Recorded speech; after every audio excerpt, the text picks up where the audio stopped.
Good morning everyone. स्वागत है आप सभी का आपके YouTube channel the exam tutorial पर। जिन लोगों ने चैनल को अभी तक सब्सक्राइब नहीं किया है ज़रूर कर लेंगे, बेल आइकन को प्रेस कर लेंगे, जिससे हमारे वीडियो का आने वाला नोटिफिकेशन आपको सबसे पहले मिलेंगे। हमारे मुख्य सेविकाएँ बहनें कैसी हैं? उम्मीद करती हूँ कि आप लोग अच्छी होंगी, स्वस्थ होंगी, मस्त होंगी और अपनी तैयारी बहुत अच्छे से कर रही होंगी। आज हमारा टॉपिक है टीकाकरण। टीकाकरण से संबंधित हम लोग देखेंगे और इस टीकाकरण से संबंधित जितने भी क्वेश्चन हैं, जितने भी एग्ज़ाम में क्वेश्चन आ सकते हैं, उसको हम यहाँ एक शॉर्ट नोट्स के रूप में तैयार करने का कोशिश किए हैं। आप लोग भी इसका नोट्स ज़रूर बना लीजिए, क्योंकि एग्ज़ाम टाइम में आपको रिवीजन करने में बहुत ही मदद मिलेगा। चलिए देखते हैं टीकाकरण। टीकाकरण के माध्यम से व्यक्ति प्रतिरक्षित या संक्रामक रोगों के लिए प्रतिरोधी क्षमता विकसित की जाती है। और WHO द्वारा 1974 में टीकाकरण कार्यक्रम शुरू किया गया था। और भारत में टीकाकरण कार्यक्रम कब शुरू किया गया था? तो भारत में टीकाकरण कार्यक्रम 1978 में स्वास्थ्य एवं परिवार कल्याण मंत्रालय द्वारा शुरू किया गया था 6 जानलेवा बीमारियों के लिए, जिसमें था डीपीटी और पोलियोमाइलाइटिस और क्षय रोग खसरा। डीपीटी में तीन रोग आ जाते थे, डिप्थीरिया, पर्टुसिस, टिटनेस और पोलियोमाइलाइटिस चौथा, और पांचवा था क्षय रोग जिसे टीबी भी कहते हैं, और छठा था खसरा। राष्ट्रीय टीकाकरण दिवस 16 मार्च को मनाया जाता है और 2023 की थीम है vaccines work for everyone. Vaccines work for everyone 2023 की थीम है। आगे 19 नवंबर सन 1985 में सार्वभौमिक टीकाकरण कार्यक्रम के रूप में शुरू किया गया था। कब शुरू किया गया था सार्वभौमिक टीकाकरण कार्यक्रम के रूप में? तो 1985 में शुरू किया गया था। गर्भवती महिला में टीका मतलब कब कब दिया जाता है? सबसे पहले गर्भवती महिलाओं में टीटी का टीका दिया जाता है। टीटी के टीका में टीटी फर्स्ट और टीटी सेकंड। टीटी फर्स्ट का टीका जो है गर्भधारण के तुरंत बाद दिया जाता है। गर्भधारण के तुरंत बाद दिया जाता है। इसका फर्स्ट डोज है 0.5 ml। कितना है? पहला डोज जो होता है 0.5 ml होता है। और इसका रूट है इंट्रामस्कुलर, IM द्वारा दिया जाता है। और यह कहाँ पे दिया जाता है? बाईं ऊपरी बाह में दिया जाता है यह टीका। और इंट्रामस्कुलर कितने डिग्री पर लगता है? यह 90 डिग्री एंगल पर लगता है। और दूसरा डोज है प्रथम डोज के 4 सप्ताह बाद। पहला डोज दिया गया, इसके 4 सप्ताह बाद मतलब कि 1 महीने बाद दूसरा डोज दिया जाता है। यह 0.5 ml ये भी होता है। और रूट होता वही इंट्रामस्कुलर होता है, वही ऊपरी बाह में दिया जाता है, बाईं ऊपरी बाह में। और टीटी बूस्टर दिया जाता है यदि पहली प्रेगनेंसी और दूसरी प्रेगनेंसी के बीच में 3 साल से कम अंतर हो, तो तब ये दोनों टीका फर्स्ट और सेकंड नहीं लगेगा, सीधा बूस्टर दिया जाएगा।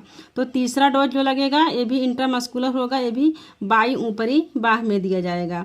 अगर 3 साल से ज़्यादा हो गया तो फिर ये दोनों टीके लगेंगे, फिर बूस्टर नहीं लगेगा।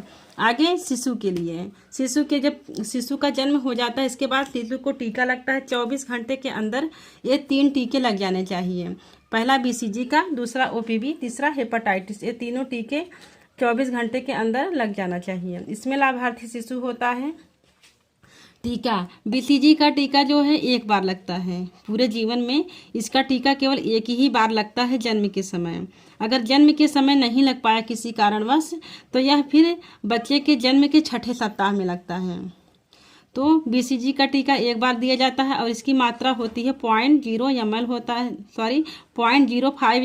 है।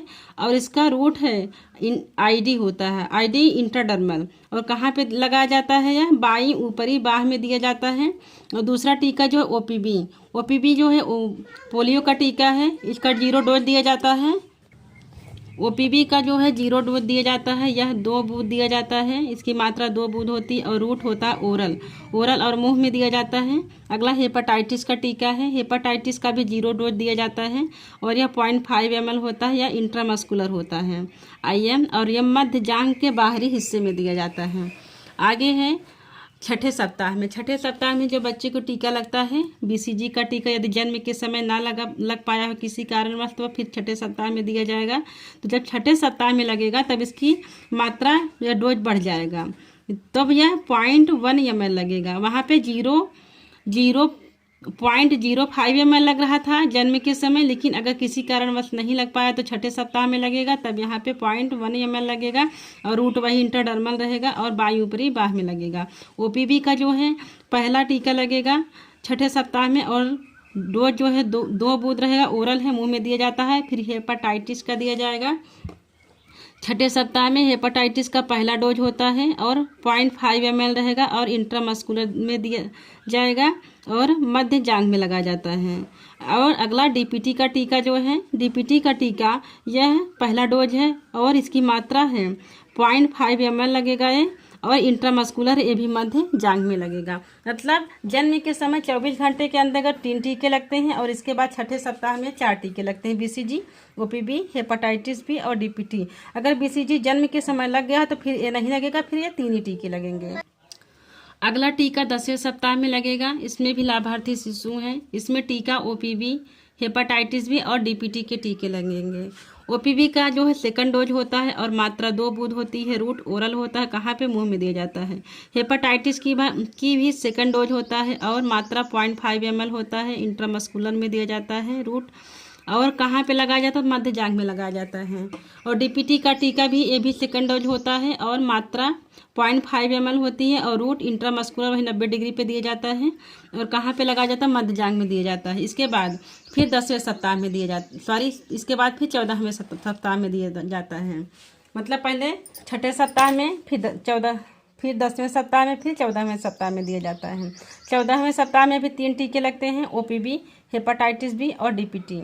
ओपीवी का यह थर्ड डोज होता है और मात्रा 2 बूंद होती है और रूट ओरल होता है और कहाँ पे लगा दिया जाता है, मुंह में दिया जाता है। हेपेटाइटिस का भी थर्ड डोज होता है और मात्रा 0.5 ml होता है, इंट्रामस्कुलर में दिया जाता है और मध्य जांघ में लगाया जाता है। और डीपीटी का जो टीका है ये भी थर्ड डोज होता है और यह 0.5 ml और रूट जो है इंट्रामस्कुलर है और मध्य जांघ में दिया जाता है। इसके बाद फिर जब बच्चा 9 मंथ का हो जाता है तो उसको केवल 1 टीका लगता है। कौन सा? खसरा का टीका लगता है। यह डोज एक ही बार, मतलब पूरे जीवन में एक ही बार खसरे का टीका लगता है और इसकी मात्रा होती है 0.5 ml होता है और रूट इसका जो होता है 80 होता है या 45 डिग्री पर दिया जाता है और कहाँ पे लगता है, तो दाईं ऊपरी बाह में लगाया जाता है।